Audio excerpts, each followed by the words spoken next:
Hey everyone, welcome to the show. So we now have verification that two of Trump's media insiders, or Trump media insiders, I should say, sold off the majority of their shares in the company. Andrew Litinsky and Wes Moss ditched almost 11 million DJT stock shares sometime after their 6-month lockup period expired last Thursday. So I had mentioned Litinsky and Moss a few weeks back because you might remember Trump took them to court because he was trying to stop them from selling their shares. Well, the judge sided with them, you probably remember that, and said, no, they have absolutely every right to sell. So here's who these men are. Here's why this is significant. Litinsky and Moss were originally contestants on the second season of The Apprentice. They were co-founders. They went to Trump, talked him into starting a social media company because he had been kicked off of all other platforms. So they helped him co-found Truth Social and Trump Media. So outside of Trump, they were one of the largest shareholders in the company. But in February of this year, their relationship with him became contentious because Litinsky and Moss sued Trump Media. They were pissed off. I also reported on this, you might remember, because the company announced that they were going to issue more stock shares when they started selling it to the public. So Litinsky and Moss were rightfully upset, and they argued that, if you issue these new shares, it's going to dilute our stake in the company. Unfortunately, court was like, nothing we can do to stop it. Then, one day prior to the stock going public, Trump sued them. He claimed that they should have their shares revoked because he said they were mismanaging the company. The company that he claims now is doing so great and has been. So obviously that argument didn't fly in court. They actually were able to secure more shares after the fact. So they retained their shares and they had them in the company name of United Atlantic Ventures. So CBS News says it's unclear when they sold their shares. They had 7.52, or excuse me, that's right, that was the old amount. They actually had almost 11 million shares. If they sold on the first day of the lockup expiration, they would have pocketed over $100 million. Even if they waited until that low that I told you about of $11.75, it still would have been like almost 100 million. So either way, a truly obscene amount of money for doing what? Doing next to nothing, right? And I will say the stock has rebounded a bit. So,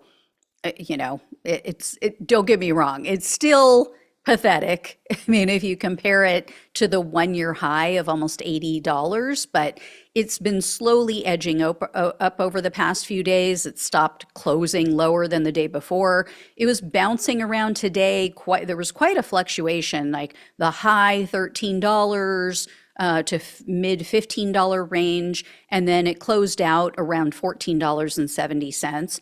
Now, what I don't understand about these charts is the 52-week low that it shows is sometimes off. Like the 1-year low, as I said, is $11.75. That low was recorded last week. I shared it with you guys here on the show. In any case, there's a top-rated stock analyst who's warning this could get a lot worse for DJT stockholders. So Tip Ranks news outlet, they have a stock analyst named Daniel Jones, and he said, quote, "Investors should be cautious as the company's fundamentals suggest it is worth significantly less, with a potential for a further decline of 80% or more."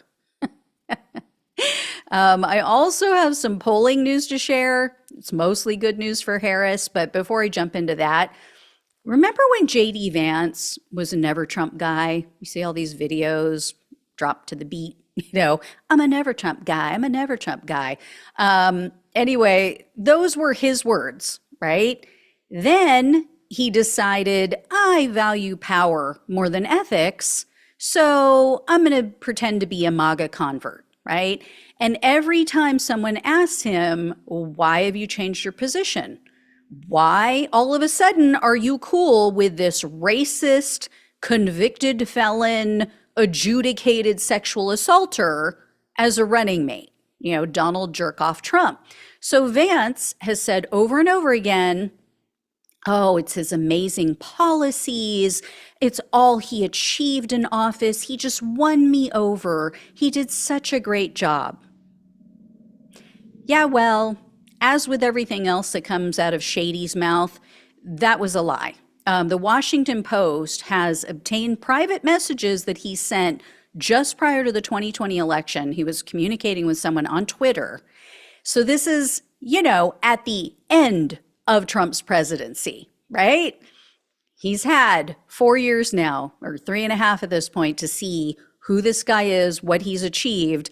In February of 2020, less than a year to go before the election, Vance wrote, quote, Trump has just so thoroughly failed to deliver on his economic populism, accepting a disjointed China policy. Then in June of 2020, so just a couple months before the election, a few months before the election, Vance said, quote, I think Trump will probably lose. Now, of course, Vance's team is trying to spin this. They're saying, oh, well, what Vance meant was Republicans failed Trump. Yeah. You mean the bully, the guy who claims that he gets his way all the time, that he is in control and that he bent the government and DC to his will? That guy was failed by Republicans. His spokesperson said, quote, the establishment Republicans thwarted much of Trump's populist economic agenda. Sure. Okay. Let me read to you once again Vance's own words. He said, quote, Trump has just so thoroughly failed to deliver on his economic populism. He didn't say Republicans failed. He didn't say Republicans failed Trump. Republicans blocked him. He said Trump failed thoroughly. I think the only honest statement that Vance has ever made, he made to the same person, because they found that he wrote, quote, you're playing a strategic game the same as me. That's all it is. That's all it is to Vance. It's a game. That's why he doesn't care if he put a bullseye on the back of every Haitian in this country with his lies. As long as he gets his way, as long as he gets his win and he wins the game, which he thinks it is, he doesn't care who he hurts along the way. So in that way, yeah, he is a very true MAGA man. As for the polls, first up is a really good poll. It's conducted by a Republican group called Echelon Insights. Their national survey shows Harris with a 7-point lead over Trump, 52 to 45%. Even if you figure in third-party candidates, Harris has a 5-point lead. So this particular pollster has only done one other survey in this election cycle. That was last month. And in the August poll, Trump was leading by 1%. So obviously a major swing in Harris' favor.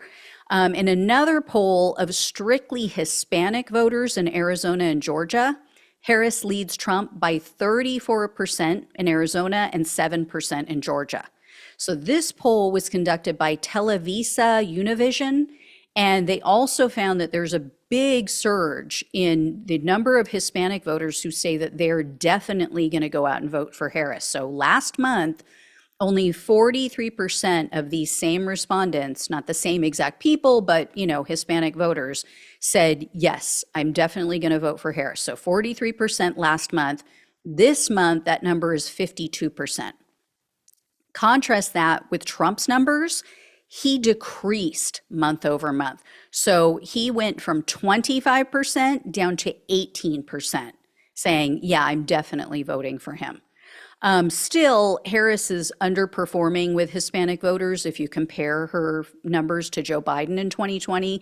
Now, the good news for both candidates here, I mean, either one could take these people, but There is room to grow. So among this voting bloc, what they also found in this survey is that 35% of Arizona respondents and 38% of Georgia respondents said, I'm still undecided.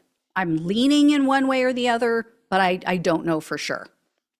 And Harris, she really needs to increase her numbers in Arizona because Newsweek is reporting there's a 15% drop in Democratic voter registration in Maricopa County, Arizona.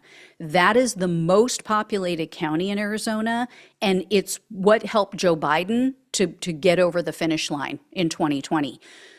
But Democratic registrations have dropped from 814,000 in that county in 2020. They're now at 692,000. Not good. The number of registered Republicans has also fallen in that county, but not by as much. So they went from 915,000 to 851,000. There's also a new USA Today Suffolk poll, and it shows Trump winning Arizona by 6%. So not good. Winning independent voters is crucial, and improving her numbers with Hispanic voters is really crucial for her if she hopes to win Arizona and other states. What's interesting is that the Democratic Senate candidate is doing better than Harris in Arizona. So Democrat Ruben Gallego, he has consistently been polling ahead of Kari Lake, sometimes by double digits.